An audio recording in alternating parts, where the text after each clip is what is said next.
Hello everyone, welcome to Dear Academic. स्वागत है आपका आज की इस वीडियो में। हमने पिछले वीडियो में आपको पार्श्व परावर्तन के बारे में आपको बताया था, ठीक है।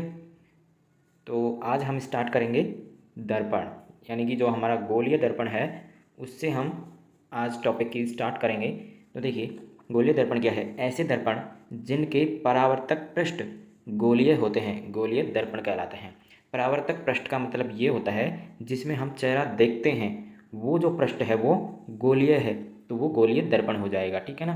गोलीय दर्पण कितने प्रकार के होते हैं? दो प्रकार के, उत्तल दर्पण और एक अवतल दर्पण, ठीक है। देखिए, ये एक गोला है।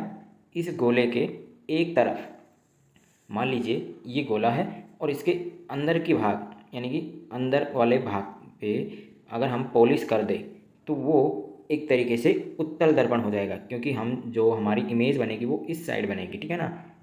और यदि अगर हम इसके बाहर की साइड पॉलिश कर दें तो इमेज हमारी अंदर इस साइड बनेगी, मतलब ये हो जाएगा अवतल दर्पण, ठीक है। और इस गोले का जो सेंटर है वो कहलाएगा वक्रता बिंदु, यानी कि या फिर गोलीय बिंदु, ठीक है। इसको वक्रता केंद्र भी बोला जाता है, ठीक है। अब चलते हैं आगे। देखिए, सबसे पहला गोलीय दर्पण दो प्रकार के मैंने आपको बताए। सबसे पहला कौन सा? उत्तल दर्पण, और सेकंड है अवतल दर्पण। सबसे पहले इनकी हम डेफिनेशन जान लेते हैं। देखिए, अवतल दर्पण होता है कि वह गोलीय दर्पण जिसका परावर्तक पृष्ठ अंदर की ओर अर्थात गोले के केंद्र की ओर वक्रित हो, अवतल दर्पण कहलाता है, ठीक है। यानी कि जिसका परावर्तक पृष्ठ अंदर की ओर हो, जिसमें हम इमेज देख रहे हैं वो अंदर की ओर, मतलब इस तरीके का, जिसके बाहर पॉलिश हो और जिसके अंदर हम देखते हो, वो हो जाएगा अवतल दर्पण, ठीक है। और सेकंड है उत्तल दर्पण, वह गोलीय दर्पण जिसका परावर्तक पृष्ठ बाहर की ओर वक्रित होता है, उत्तल दर्पण कहलाता है।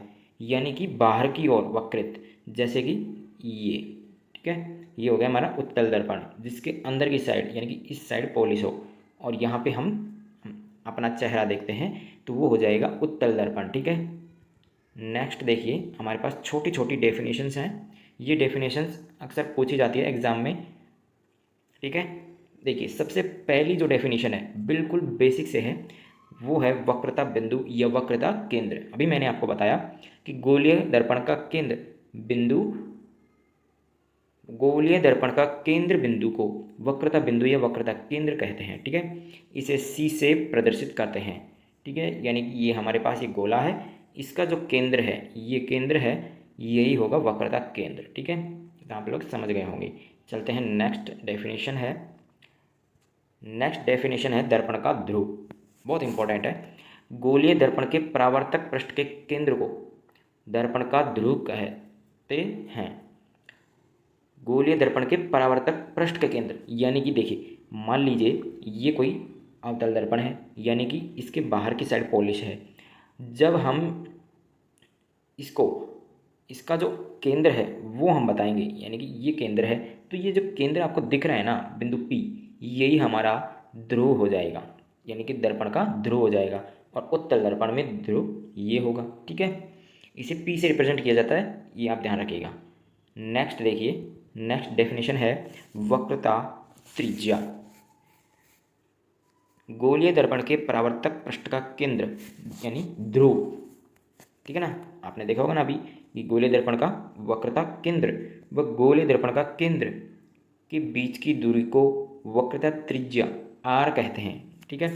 यानी कि आप ऐसे मान लीजिए ये कोई दर्पण है, ये अवतल दर्पण है, इसका ध्रुव यहाँ पे है। देखिए, मैं कलर चेंज कर लेता हूँ। ये कोई इसका मिड पॉइंट है, यानी कि जिसको हम दर्पण का ध्रुव कहते हैं, ठीक है। और ये जो गोला है ना, जब हम इसको पूरा करेंगे तो इसका सेंटर आएगा भाई यहाँ पे। तो इस सेंटर से और इस ध्रुव के बीच की जो दूरी है ना, ये वक्रता त्रिज्या हो जाएगी। ये फिर हम डेफिनेशन को चेंज करके बोले तो ये इस तरीके से हो जाएगी कि गोलीय दर्पण जिस गोले का भाग होता है उस गोले की त्रिज्या को वक्रता त्रिज्या कहते हैं, जिसे आर से रिप्रेजेंट किया जाता है, कैपिटल आर से, ठीक है। देखिए, यहाँ पे कुछ इंस्ट्रक्शन है इसके बारे में कि ध्रुव व वक्रता केंद्र सी के बीच की दूरी, ठीक है, इसी को वक्रता त्रिज्या कहते हैं। वक्रता त्रिज्या को आर से रिप्रेजेंट किया जाता है, ठीक है, वही सिंपल बात है। नेक्स्ट देखिए डेफिनेशन है मुख्य अक्ष।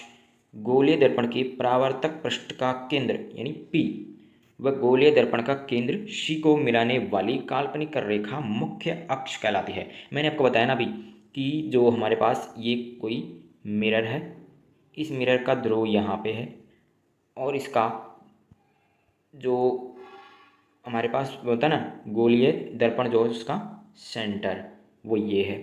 इन दोनों को मिलाने वाली जो रेखा है ना यही मुख्य अक्ष है, ठीक है, बस इतना है। नेक्स्ट देखिए, नेक्स्ट है डेफिनेशन मुख्य फोकस या फोकस बिंदु, बहुत इंपॉर्टेंट डेफिनेशन है, ठीक है। जब प्रकाश की किरण मुख्य अक्ष के समांतर होती है, यानी कि ये मुख्य अक्ष है, जब इसके समांतर कोई प्रकाश किरण आती है तो दर्पण के परावर्तन के बाद जिस बिंदु से गुजरती है, यानी मुख्य अक्ष जो है जिसके मुख्य अक्ष के जिस बिंदु से होकर गुजरती है, जैसे कि मान लीजिए यहाँ पे इस बिंदु पर काट के जा रही है, तो इसी को मुख्य फोकस या फोकस बिंदु कहा जाता है। इसे कैपिटल एफ से रिप्रेजेंट किया जाता है, ठीक है ना, कैपिटल एफ से। नेक्स्ट चलते हैं, नेक्स्ट डेफिनेशन है हमारे पास फोकस दूरी, स्मॉल एफ, फोकस दूरी। गोलीय दर्पण के ध्रुव पी व मुख्य फोकस एफ के बीच की दूरी को फोकस दूरी कहा जाता है। वही बात है कि जो पी है, पी और एफ के बीच की दूरी, यानी कि देख ले यहाँ पे देखिए ये कोई मिरर है, ठीक है, इसका ध्रुव ये यहाँ पे है, ठीक है, और ये मुख्य अक्ष है। यहाँ पे कोई रेखा आई यानी कि कोई प्रकाश किरण आई और उसने मुख्य अक्ष को यहाँ इस पॉइंट पर काट दिया, तो ये हो गया कैपिटल एफ यानी मुख्य फोकस। तो इस मुख्य फोकस और जो हमारे पास ये ध्रुव है ना पी, इसके बीच की जो दूरी है इसी को फोकस दूरी स्मॉल एफ कहते हैं, ठीक है। नेक्स्ट देखिए, नेक्स्ट है द्वारक। ये हमारी 8वीं डेफिनेशन और वो लास्ट डेफिनेशन है, ठीक है, इंपॉर्टेंट भी है। देखिए द्वारक का मतलब है ये है कि ये कोई हमारे पास गोला है और इस गोले का इतना भाग हमने ले लिया, यानी कि इतना भाग हमने ले लिया किस लिए, दर्पण बनाने के लिए। तो इतने भाग को हमने ये दर्पण बना दिया पॉलिश करके, और ये जो दर्पण का ये गोले का जो भाग लिया है ना, बस इसी को बोल देंगे कि ये गोलीय दर्पण के परावर्तक पृष्ठ के वृत्ताकार सीमा या किनारे को द्वारक कहते हैं। यही डेफिनेशन इसमें लिखी हुई है। तो द्वारक हमारा यही हो जाएगा और इसे एम एन यानी कि इस पॉइंट को एम और इसको एन, इसे एम एन से रिप्रेजेंट किया जाता है, ठीक है, बस इतना ही है इसमें। तो ये हो गई हमारी छोटी छोटी डेफिनेशंस, आपको समझ में आई होगी। तो आज की वीडियो में बस इतना ही। नेक्स्ट वीडियो में हम करेंगे ये छोटा सा क्वेश्चन, बहुत इंपॉर्टेंट क्वेश्चन है, ठीक है, तो इसको नेक्स्ट वीडियो में हम कवर करेंगे। तो वीडियो कैसा लगा, अच्छा लगा तो लाइक शेयर और चैनल को सब्सक्राइब जरूर से कीजिएगा। मिलते हैं नेक्स्ट वीडियो में, तब तक के लिए थैंक यू।